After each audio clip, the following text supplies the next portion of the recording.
ഇതുപോലെ ലോറികൾ നിർത്തുന്ന സ്ഥലത്തൊക്കെ നമുക്ക് പാർക്കിംഗ് ചെയ്യാം. ഒരു 80% വരെ സേഫ്റ്റിയാണ്.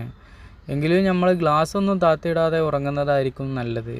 കാരണം കള്ളന്മാരെ ശല്യം മറ്റുള്ളതൊക്കെ ഉണ്ടാവും എന്നുള്ളത് കേട്ടിട്ടുണ്ട്, ഞാൻ ഡയറക്റ്റ് കണ്ടിട്ടുമുണ്ട്. നമ്മളെ വണ്ടിയിൽ നിന്നൊക്കെ എന്തെങ്കിലുമൊക്കെ വലിച്ചു പോകുന്നതൊക്കെ ബുദ്ധിമുട്ടുണ്ടാക്കുന്ന കാര്യങ്ങളാണ്. ഈ ഒരു ലോറികളെല്ലാം തന്നെ ഒരു ഓണറുടെ ലോറികളാണ്.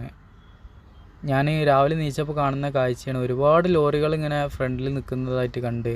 വന്നപ്പോൾ ആകെ 2 ലോറികളെ ഉണ്ടായിരുന്നുള്ളൂ. പിന്നീട് ഇവരോട് ഇങ്ങനെ സംസാരിച്ച് രാവിലെ ഇടപഴകിയപ്പോഴാണ് മനസ്സിലാക്കാൻ സാധിച്ചത് 100ഓളം വണ്ടികളുള്ള ഒരു ഓണറുടെ വണ്ടിയാണ് ഈ കാണുന്നത്. ഇവർ ലോഡിന് വേണ്ടി വെയിറ്റ് ചെയ്യാണ്. ഒരു വണ്ടിയിൽ ഏകദേശം 2 ഡ്രൈവർമാരുണ്ടാവും. ലോഡ് കയറി കഴിഞ്ഞാൽ പിന്നെ വണ്ടി നിർത്തൂല. വണ്ടി എവിടെയാണോ ലോഡ് ഇറക്കേണ്ടത് അവിടെ പോയിട്ട് പിന്നെ നിൽക്കുള്ളൂ എന്നുള്ളതാണ് പറഞ്ഞത്. ഫുഡ് കാര്യങ്ങളെല്ലാം തന്നെ ഇതിൻ്റെ അകത്ത് വെച്ചിട്ട് കുക്കിംഗ് ചെയ്യാറാണ് പതിവ് എന്നെല്ലാമാണ് പറഞ്ഞത്. പിന്നീട് പറയുകയുണ്ടായി ടയറെല്ലാം തന്നെ ഫ്രഷ് ടയറാണ്.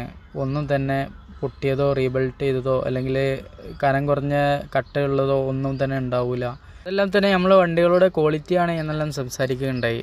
നോക്കുമ്പോൾ ശരിയാണ്, എല്ലാം തന്നെ ആ ഒരു ബിൽഡ് ക്വാളിറ്റിയിലാണ് ചെയ്തു വെച്ചിട്ടുള്ളത്. ഉത്തർപ്രദേശിലെ അനന്തപൂർ എന്ന് പറയുന്ന പ്രദേശത്താണ് ഉള്ളത്. ഇവർ ഡൽഹിയിലേക്ക് പപ്പായ കൊണ്ടുപോകാൻ വേണ്ടിയിട്ട് വെയിറ്റ് ചെയ്തുകൊണ്ടിരിക്കുകയാണ്.